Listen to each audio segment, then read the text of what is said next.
बड़ी और अहम जानकारी सामने आ रही है, जहां पर विधानसभा में हुई 231 विवादित नियुक्तियों पर तलवार अभी भी लटकी है। और आपको बता दें कि विधानसभा अध्यक्ष रितु खंडूरी के दिल्ली से लौटने का इंतजार फिलहाल किया जा रहा है और जांच के आदेश दे सकती हैं विधानसभा अध्यक्ष रितु खंडूरी। और साथ ही हर बार विधानसभा चुनाव से ठीक पहले खुल गया भर्तियों का बैकडोर। और आपको बता दें कि 2016 में गोविंद सिंह कुंजवाल ने 158 पदों पर नियुक्तियां दी थी और 2021 में प्रेमचंद अग्रवाल ने 73 पदों पर नियुक्तियां दी थी।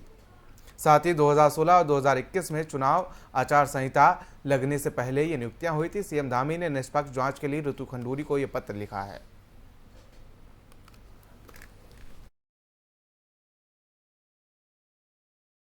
उत्तराखंड में लगातार भर्तियों में गड़बड़ी का मामला सामने आ रहा है और उसी को लेकर अब विधानसभा में 231 विवादित नियुक्तियों पर तलवार लगातार लटकती हुई नजर आ रही है। और साथ ही आपको बता दें कि अब सीएम धामी ने भी ये पत्र लिखा है और विधानसभा अध्यक्ष रितु खंडूरी को ये पत्र लिखा है और उन्होंने निष्पक्ष जांच की मांग की है। जानकारी के साथ हमारे संवाददाता अजय पांडे हमारे साथ फोन लाइन पर जुड़ चुके हैं। अजय, क्या कुछ तमाम अपडेट और जानकारी इसको लेकर लगातार भर्तियों में घोटाले और अब विधानसभा अध्यक्ष रितु खंडूरी के लौटने का इंतजार?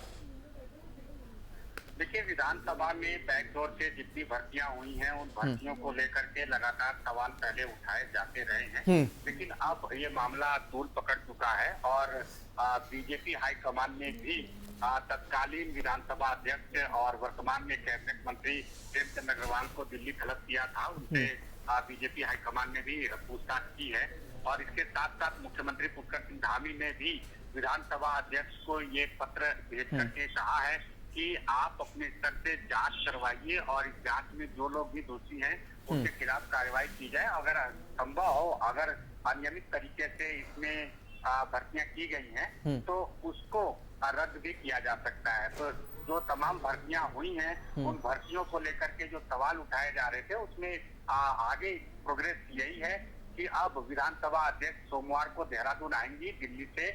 उसके बाद वो इस पर क्या कार्रवाई करती हैं, क्या वक्तव्य देती हैं, ये देखने वाली बात होगी। लेकिन पूर्व विधानसभा अध्यक्ष प्रेमचंद अग्रवाल के कार्यकाल के दौरान और इसके साथ साथ उनसे भी पहले जो विधानसभा अध्यक्ष थे गोविंद सिंह कुंजवाल, उनके कार्यकाल के दौरान भी भारी पैमाने पर भारी तादाद में भर्तियां की गई थी और ये सारी भर्तियां बैकडोर से की गई थी। एक सादे कागज पर लोगों ने एप्लीकेशन लिखे और ये कहा है कि उनको विधानसभा में जिस पद पर भी नियुक्ति दी जा सकती है उस पर दी जाए और वहां पर उन्होंने उनको उसी आधार पर एक सादे कागज पर अब जो लिखे गए एप्लीकेशन थे उसके आधार पर उन्होंने नियुक्तियां की हैं। तो ऐसे में तदर्थ नियुक्तियां जिन जिन लोगों को दी गई है, हालांकि अभी वो परमानेंट नहीं है, लेकिन इन सारी नियुक्तियों पर तलवार लटक रही है और संभवतः अब विधानसभा अध्यक्ष रितु खंडूरी के पाले में गेंद है और उनको ही इस पर फैसला करना है और वो अब इसमें जांच कराएंगी और जांच कराने के बाद क्या निष्कर्ष वो निकालती हैं और क्या आगे कदम उठाती हैं, ये देखने वाली बात होगी। लेकिन विधानसभा में भर्तियों को लेकर के ये मामला अब ज्यादा तूल इसलिए पकड़ रहा है क्योंकि सत्ता पक्ष के भी तमाम लोग विरोध कर रहे हैं अंदर खाने, हालांकि वो विरोध कर रहे हैं, लेकिन विपक्ष सड़क पर उतर आया है और विपक्ष के लोग लगातार इस बात की मांग करते आ रहे हैं कि क्योंकि जो अवैध तरीके से नियुक्तियां की गई हैं उन सारे नियुक्तियों को रद्द कर दिया जाए। हालांकि कांग्रेस के शासनकाल में तत्कालीन विधानसभा अध्यक्ष गोविंद सिंह कुंजवाल ने भी भारी तादाद में लोगों को नियुक्तियां दी हैं और खास तौर पर जो ये नियुक्तियां हुई हैं, नियुक्तियों में सबसे महत्वपूर्ण बात देखने को ये मिल रहा है कि अधिकांश नियुक्तियों में अपने लोगों को रखा गया है। खास तौर पर मंत्रियों के जो सगे संबंधी हैं, रिश्तेदार हैं, विधानसभा अध्यक्ष के जो नजदीकी लोग हैं उनके रिश्तेदार हैं या राजनीतिक दलों के जो बड़े नेता हैं उनके रिश्तेदार। बिल्कुल अजय, ये कोई नई बात नहीं है कि विधानसभा में जो नियुक्तियां हुई हैं वो फर्जी तरीके से हुई है या उन पर लगातार जांच की तलवार लटकी हुई है। क्योंकि अगर कांग्रेस काल की बात कर लें, जब गोविंद सिंह कुंजवाल जो कांग्रेस के समय में विधानसभा अध्यक्ष थे उनके समय में भी भर्तियां हुई हैं, उस पर भी लगातार सवाल उठ रहे हैं। और पूर्व विधानसभा अध्यक्ष अगर हम बात कर लें प्रेमचंद अग्रवाल की, तो उनके समय में जो भर्तियां हुई हैं वो उन पर भी लगातार सवाल उठ रहे हैं। और ऐसे में सीएम पुष्कर सिंह धामी ने पत्र लिख दिया है विधानसभा अध्यक्ष को, मौजूदा विधानसभा अध्यक्ष को, कि निष्पक्ष जांच की जाए। तो ऐसे में लगातार अंदर खाने भी बीजेपी में चोटें कहीं ना कहीं हो रही हैं। चलिए, फिलहाल तमाम जानकारी के लिए और साथ ही हमारे साथ जुड़ने के लिए आपका बहुत बहुत शुक्रिया।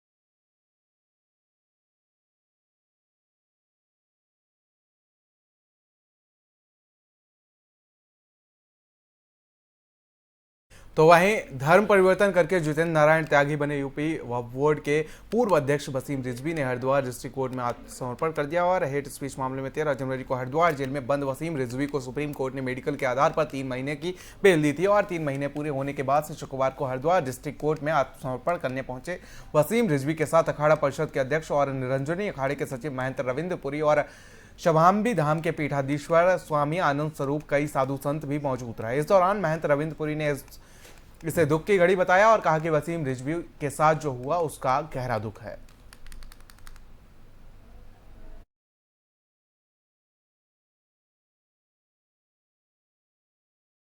तो हरिद्वार से खबर है जहां पर आपको बता दें कि शहर की यातायात व्यवस्था संभालने के लिए प्रशिक्षित की गई जूनियर ट्रैफिक फोर्स शुक्रवार को शहर की सड़कों पर उतरी और शहर के प्रमुख चौराहे तिराहे और पब्लिक स्कूलों के छात्र छात्रा शहर के यातायात संचालन में अपना योगदान देते हुए नजर आए। आमतन की जूनियर ट्रैफिक फोर्स का हौसला बढ़ाकर गंतव्य के लिए रवाना होते हुए नजर आए। साथ ही आपको बता दें कि डीजीपी अशोक कुमार के निर्देश पर प्रदेश भर में जूनियर ट्रैफिक फोर्स गठित की गई है और कुंभ नगरी के अनेक पब्लिक स्कूल के छात्र छात्राओं को यातायात प्रबंधन के गुर सिखाए गए हैं। यातायात पुलिस के आला अफसरान ने उन्होंने यातायात प्रबंधन के हर पहलू पर प्रशिक्षित किया है और जिससे कि वे यातायात को बेहतर ढंग से संभाल सकें।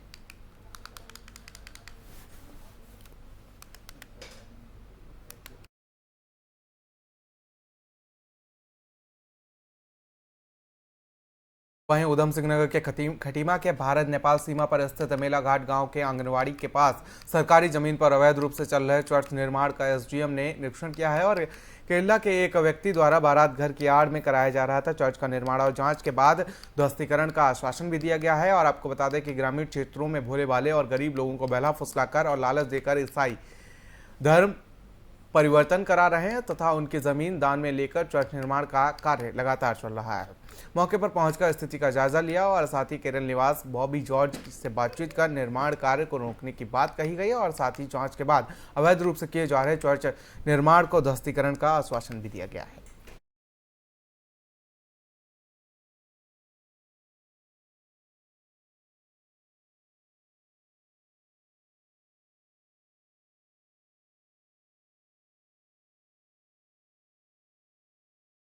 सूचना मिली थी कि कोई एक चर्च यहाँ पर किसी व्यक्ति द्वारा बॉबी जॉर्ज नाम के व्यक्ति द्वारा बनाया जा रहा है इलीगल तरीके से, जो संभवतः हमारी सरकारी भूमि है क्योंकि उसी के साथ हमारे आंगनवाड़ी का केंद्र बना हुआ है।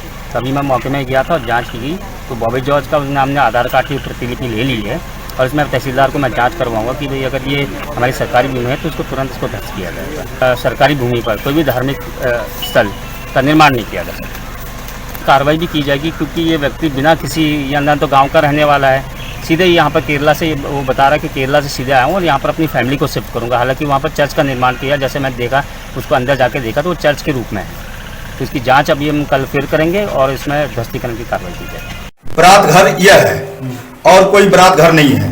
हाँ, एक छठू प्रधान थे, वो अपना दान देकर इनको कुछ पैसे वैसे भी कुछ नहीं मिला, ये इनको दान है और कोई बरात घर इस गाँव में है ही नहीं है। वो बात गलत है। यहाँ बच्चे भी जानते हैं कि बरात घर ही है। उनका घर कहाँ कोई बताता है जन्म केंद्र बरात घर बीच गांव में है। उनका कहना ही हमारे गांव में बरात घर है। ना वो गलत है, वो गलत बात है। तो मैं केरल से, तो मैं भारत